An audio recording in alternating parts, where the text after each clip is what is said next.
Welcome to your favourite day of the week, everyone, and one of the most iconic structures to appear during the Middle Ages was of course the castle, a fortification which allowed you to defend key strategic locations as well as offer residence for your pompous lords. Attacking and defending these structures in the form of a siege was an extremely common occurrence where the besiegers often tried to starve out the besieged or take the fortification with overwhelming force of equipment and manpower. Defenders had to sit tight and hope their fortifications held, as well as their food supplies lasting, as they either waited for reinforcements or fought to the last man, as surrendering a castle before giving it your all to try and defend it was often seen as a dishonourable thing to do as a lord and could often get them executed. Sometimes though we do get some fantastic stories of how commanders use their brains instead of brawn and manpower to achieve their goals. So today we'll be going through some marvellous stories where some absolutely strange and bizarre things happen during siege warfare. To start off, we'll be travelling back in time to the year of 1271 and taking a trip all the way to the Holy Land,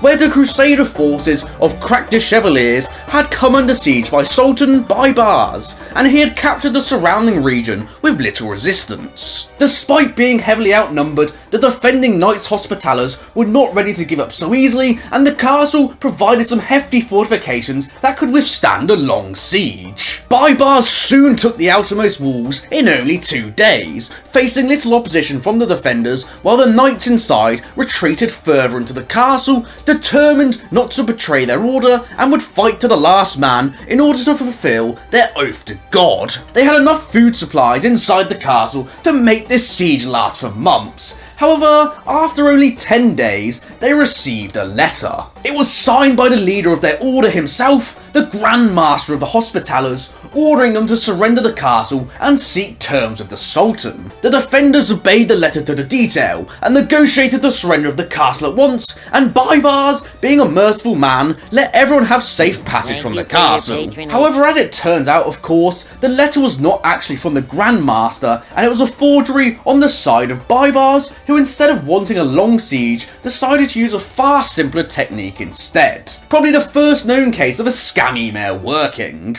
Our next such fantastic example comes in 1401 at the Welsh castle of Conwy, with some Welsh in open rebellion against the King of England, Henry IV, who had usurped the crown of England from Richard II. On Good Friday, while the castle's garrison was at prayer, brotherly duo Gwilym and Rhys ap Tudor came to the castle claiming they were carpenters there to repair the castle. However, they obviously weren't, and they killed 2 of the watchmen, stormed the castle with the men they had on the outside, held it for around 3 months against the English before negotiating its surrender for pardons for treason so they wouldn't get executed. Despite the absolute hilarity of these 2 stories where the defenders fell for one of the simplest tricks in the book, sieges did sometimes take a dark turn for the worst for the innocent civilians, where they got caught in the savageness of the 2 opposing armies. Our next trip takes us to 1418 during the biggest sibling slapping match in history, also known as the 100 Years' War,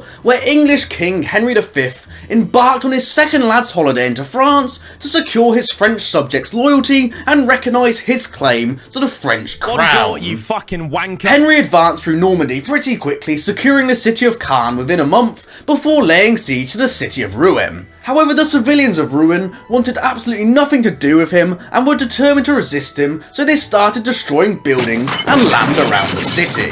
The siege started in July of 1418, and the city's commander, Guy Le Boltier, was confident in a relief force arriving from Paris, which had just been captured by the Duke of Burgundy from the Armagnacs, as France was also in a slapping match with itself between the Burgundians and Armagnacs. However, the Duke of Burgundy, John the Fearless, never actually sent any reinforcements and told the citizens of Rouen to look after themselves, causing Guy to hold out far longer than he should have in hope they may actually arrive. The city had a garrison of around 4,000 men and 16,000 civilians, and Henry cut off supply lines in an attempt to starve the city into submission. The poorer citizens were seen hunting through garbage in search of decaying vegetables or rotting scraps trying to feed their starving bellies, whereas the rich insisted on freshly killed meat, so they had to settle for dogs, cats and vermin. Rotting horse carcasses were pit dry in an attempt to get any food, and to conserve food and ration it out, the city commander now expelled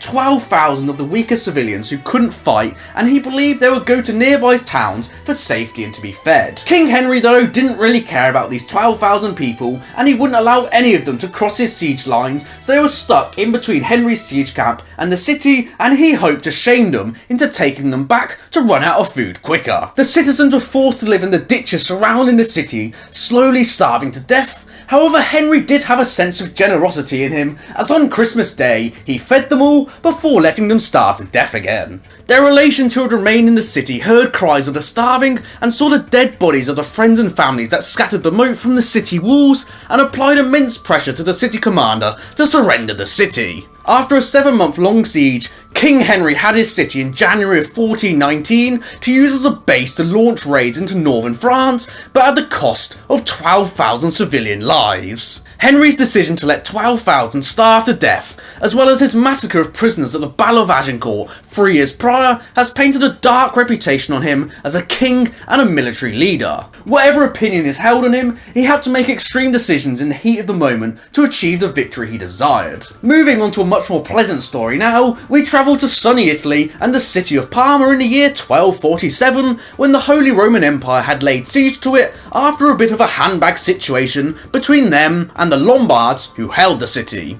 Now during the siege it would have been of utmost importance to keep your troops morale up, ready for the fight ahead, as most of the time they probably would have been sat around doing fuck all, probably starving to death, as we've just seen at the siege of Rouen. The Holy Roman Empire commander Frederick II decided that starving out the city would be the best way to take it, probably due to a lack of siege weaponry for a full-on assault. However, inside the city, defending commander Gregorio of Montelongo had the brilliant idea of raising morale for his defending troops by holding a banquet for his local nobles and knights. Now, a feast between the upper class would probably seem like a normal affair. However, rumour around the city was that food stocks were extremely low and everyone would starve to death any day now. The feast showed that the stocks were higher than imagined, and an important announcement would be made at this feast. As expected during the feast, a knock on the doors did appear for Gregorio, and a courier handed him a letter, which Gregorio actually wrote in his study the night before. He ordered the messenger to the kitchens for a good meal before opening the message to delight on his face, as he announced that reinforcements were on the way for the besieged. The nobles rushed home as fast as they could in their little running shoes to tell everyone how reinforcements were on the way, and the city had so much food, raising everyone's morale in the process, and cheers went round the city for Gregorio.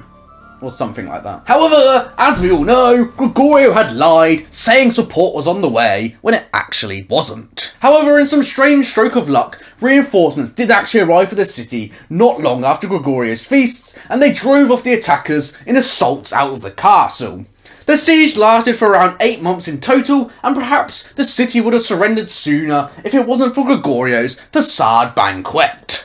Our last and probably most fantastic story takes place in the Scottish castle Dunbar in the year 1338, where the extraordinary Lady Agnes, the Countess of Dunbar, led probably the greatest siege defence in history. January of the year saw the English lay siege to the castle, and it belonged to Patrick Dunbar. However, he was away on military duty during the Second Scottish Wars of Independence, so command fell to Lady Agnes. 26-year-old Agnes, nicknamed Black Agnes for her dark hair and complexion, was accompanied by only a handful of guards and her servants, but she was determined to hold the castle. In response to the surrender offered to her by the Earl of Salisbury, who was besieging the castle, she responded, "Of Scotland's king I hold my house, I pay him meat and fee, and I will keep my guide old house, while my house will keep me." Salisbury was a fine commander and had adequate siege equipment available to him, so the castle was expected to fall within a short time, and he began with bombardment of the walls with his catapult. This was just dirt off Agnes's shoulders though, as after each day of bombardment, she sent her maids out in their finest Sunday dress to just dust off their walls with their little handkerchiefs in full view of the English, clearly taunting them. Next up for the English was a siege tower containing a battering ram to attack the main gate, and in response, the defenders dropped boulders into it, smashing it to pieces, and ironically, they were the boulders used by the English catapults in their first bombardment. After an English soldier was struck with an arrow, the Earl cried out, There comes one of my lady's tyre pins. Agnes's love shafts go straight to the heart. Salisbury tried to bribe the Scottish guards to leave the gates open, but they took the money and reported the strategy to Agnes, and when the assault began, one English soldier rushed forward to take all the glory, and they dropped the portcullis on him, probably meant to be Salisbury, who had attacked first, but they still taunted him from the ramparts, saying, haha, fuck you, we've got your money, and we've got one of you guys, so piss off. At one point during the siege, her brother was captured in another battle during the war and brought to the castle and threatened to be hanged. However, Agnes didn't really care though, as she was the heir to his lands, and she just said, if you kill him, I'll become a lot more richer and powerful. And Salisbury, seeing the flaw in his power, quickly lets him live. Supplies did soon begin to run low for the defenders though, and victory looked near for the English. However, they were soon resupplied as Sir Alexander Ramsay, a thorn in the side of the English during the Scottish Wars, managed to bypass the English blockade. After 5 months in June 1338, Salisbury finally admitted defeat and lifted the siege and came up with the song, Came I early, came I late, I found Agnes at the gate. The failed siege cost the English forces around £6,000. Now I'm not sure what that is in today's money, I'll leave it on screen if I can, but even in today's money, £6,000 is a lot of money, and they gained absolutely nothing for it, except immortalising Agnes's status as an absolute living legend. I hope you all enjoyed, everyone, and thank you so much for watching these siege stories of trickery, deception and savagery. I've been Jamie's Day, your favourite of the week, and I'll see you all next time, peace.